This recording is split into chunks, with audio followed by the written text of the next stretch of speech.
Saudi अरब के map को zoom किया जाए तो यहाँ रेगिस्तान के बीचों बीच बहुत बड़े एरिया पे ये ग्रीन सर्कल देखने को मिलते हैं। ऐसा मालूम होता है कि इस वीरान और बंजर रेगिस्तान में कुछ इंटरेस्टिंग होने वाला है। पेरिग्रिन फाल्कन वीडियोस में एक बार फिर खुशामदीद नाज़रीन। गोबी डेजर्ट दुनिया का सबसे तेज़ी से बढ़ने वाला रेगिस्तान है।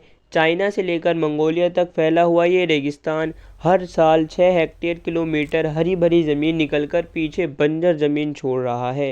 यही वजह है कि इतने बड़े लैंड एरिया में अब सिर्फ चंद हज़ार लोग ही रहते हैं। सिर्फ गोबी डेजर्ट ही नहीं है जो तेज़ी से फैल रहा है, दुनिया में मौजूद तमाम रेगिस्तान भी आहिस्ता आहिस्ता से फैल रहे हैं। और ऐसा होने की सबसे बड़ी वजह क्लाइमेट चेंज और ग्लोबल वार्मिंग है, जिसकी किसी हद तक ज़िम्मेदार हम इंसान खुद हैं। दरख्तों को अपने मकसद के लिए काटना और धड़ाधड़ इंडस्ट्री लगाकर माहौल को ख़राब करना, ये इंसान की बनाई हुई ऐसी तबाही है जिसे डेजर्टिफिकेशन कहा जाता है। एक्सपर्ट का मानना है कि डेजर्टिफिकेशन इतनी तेज़ी से बढ़ रहा है, ये 2050 तक अर्थ का 25% लैंड बंजर और नाकारा ज़मीन में कन्वर्ट हो जाएगा और ईयर 2100 तक हैरत अंगेज़ तौर पर 50%। पर सिचुएशन इतनी खौफनाक भी नहीं है। सिचुएशन को सऊदी अरब ने जिस तरीके से हैंडल किया है, वाकई उसका कोई जवाब नहीं है। 1938 से पहले सऊदी अरब के साथ तमाम अरब कंट्री इतनी वेल ऑफ नहीं हुआ करती थी, लेकिन उसके बाद यहाँ तेल निकला और ग्लोबल ऑयल की डिमांड बढ़ती चली गई और साथ ही साथ इनके बैंक बैलेंस में इजाफा होता गया। कई सालों तक तो इसी पैसे पर अय्याशी चलती रही। बड़ी बड़ी महल, एक्स्ट्रा लग्जरी लाइफस्टाइल और पैसा इतने कि गिनने का टाइम ही नहीं था। ये सब कुछ ऑयल से मिलने वाले पैसों का नतीजा था, और ऑयल भी इतना कि जो ख़त्म होने का नाम ही नहीं ले रहा था। सऊदी अरब के पास आज भी इतना ऑयल रिज़र्व है कि अगर वो दुनिया को एक्सपोर्ट ना करे तो अगले 221 सालों तक वह अपनी कंजम्पशन पूरी कर सकता है। लेकिन वो ऑयल ही तो है जिसको सऊदी अरब एक्सपोर्ट करके आज इस मुकाम पर खड़ा है। ऑयल एक्सपोर्ट करना सऊदी अरब की मजबूरी थी, और ये बात देर से ही सही, सऊदी अरब के लीडर्स को ये बात समझ में कई सालों बाद आई। कई सालों तक सऊदी अरेबिया को किसी चीज़ की भी कमी महसूस नहीं हुई थी। उनके पास इतनी बाइंग पावर है कि ज़रूरत की तमाम चीज़ें वो आसानी से इंपोर्ट कर लिया करते थे, जैसा कि खाना पीना, फ्रूट्स, वेजिटेबल और पानी।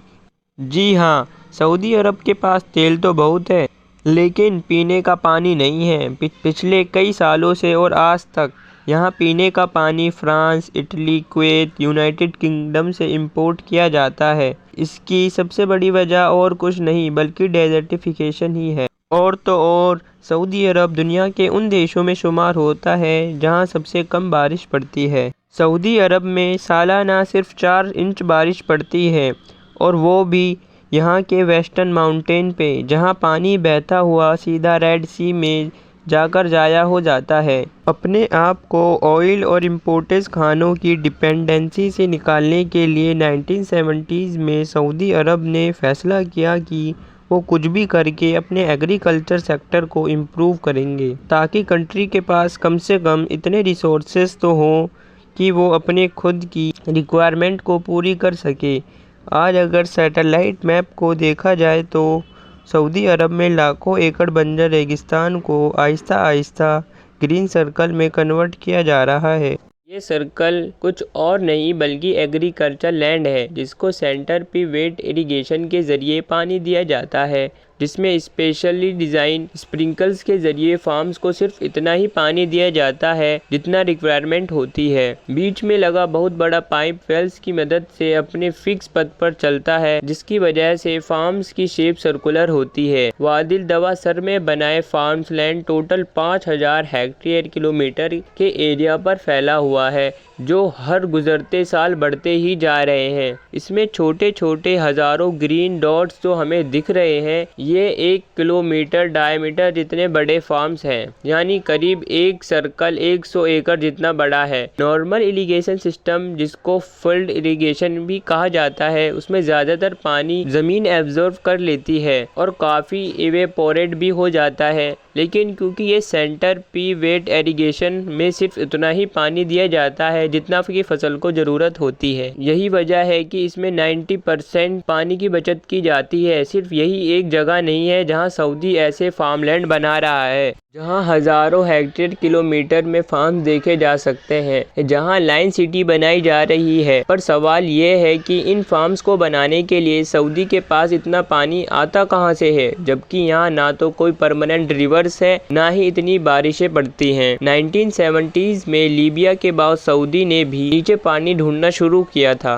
उनको इतना ज़्यादा तो नहीं, लेकिन 480 क्यूबिक किलोमीटर पानी मिला था। 1970 से लेकर आज तक सऊदी में जितनी भी फार्मिंग हुई है उसके लिए इन अंडरग्राउंड वेल से 21 क्यूबिक किलोमीटर पानी निकाला जा चुका है। सिर्फ ये अंडरग्राउंड टैंक वो ऑफर्स ही नहीं है जिसपे सऊदी अरब की डिपेंडेंसी के जरिए पानी बनाने वाला सबसे बड़ा मुल्क भी सऊदी अरब ही है। लेकिन जाहिर है ये सब ऐसे नहीं चलने वाला। सैनिटेशन के लिए बहुत एनर्जी चाहिए जो फिलहाल फ्यूल और न्यूक्लियर एनर्जी से मिल रही है, और अंडरग्राउंड एक्वीफर का पानी लिमिटेड है जो कि 50 सालों में खत्म हो जाएगा। इसी मसले के सॉल्यूशन के लिए सऊदी अरब ने वेस्ट कोस्ट पे एक नया एक्सपेरिमेंट चला रहा है। पहाड़ों में सालाना बारिश तो पड़ती है, लेकिन यह पानी बहकर रेड सी में चला जाता है। यहाँ पर अल बायदा प्रोजेक्ट नाम से एक नया प्रोजेक्ट एक्सपेरिमेंट किया जा रहा है। एक ऐसा सिस्टम बनाया गया है जो पहाड़ों को ब्राउन से ग्रीन में बदल रहा है, और वो भी फ्लैश फ्लड्स के जरिए। जी हाँ, रिसेंटली सोशल मीडिया में वायरल क्लिप में देखा गया कि बारिश का पानी बहकर दरिया बनकर रेगिस्तान से गुजर रहा है। ये फ्लैश फ्लड सऊदी अरब के वेस्ट में 2-3 सालों में एक मरतबा आते हैं। अल बायदा प्रोजेक्ट की टीम ने चंद एक्सपर्ट्स के साथ मिलकर इन पानी को पहाड़ों में ही ट्रैप करने का आइडिया किया। पहाड़ों के पानी को टेरेस और डैम बनाकर रोका गया और उन पहाड़ों पर ही वेजिटेशन स्टार्ट की गई। पानी जो पहले स्पीड से पहाड़ों से गिरकर समंदर में चला जाता था, टेरेसेस बनाने से उसकी स्पीड अब स्लो हो जाती है और टेरेसेस इसमें लगी वेजिटेशन उसको ऑब्जर्व कर लेती है। इससे हजारों क्यूबिक मीटर पानी जाया होने से बच रहा है तथा पहाड़ों को ग्रीन कर रहा है। जैसा कि यहाँ आप देख सकते हैं कि इसके साथ साथ रेगिस्तान को हरा भरा बनाने के लिए और ज्यादा बारिश बरसाने के लिए सऊदी अरब में मास लेवल पे सोलर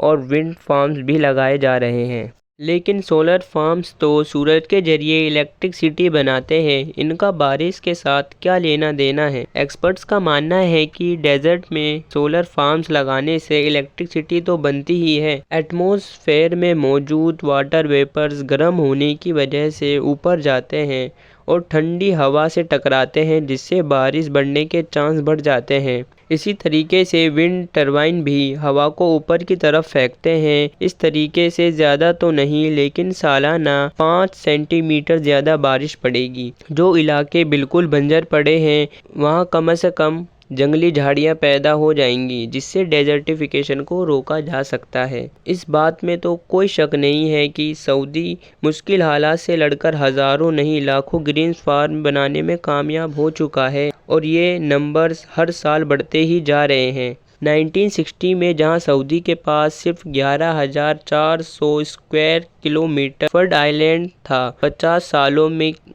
सालों की मेहनत के बाद अब ये 35,000 स्क्वायर किलोमीटर एरिया में सिर्फ फार्म्स बने हैं। ये एरिया इतना ही है जितना बड़ा ताइवान या फिर बेल्जियम। आज सऊदी अरेबिया इतना सेल्फिशेंट हो गया है कि वो इंटरनेशनल मार्केट में कमोडिटी एक्सपोर्ट कर रहा है, जिसमें कॉर्न, सोयाबीन, राइस शामिल है। डेजर्टिफिकेशन पर काबू पाने के लिए 2022 में सऊदी अरब ने 1 करोड़ 20 लाख नए दरख्त भी लगाए।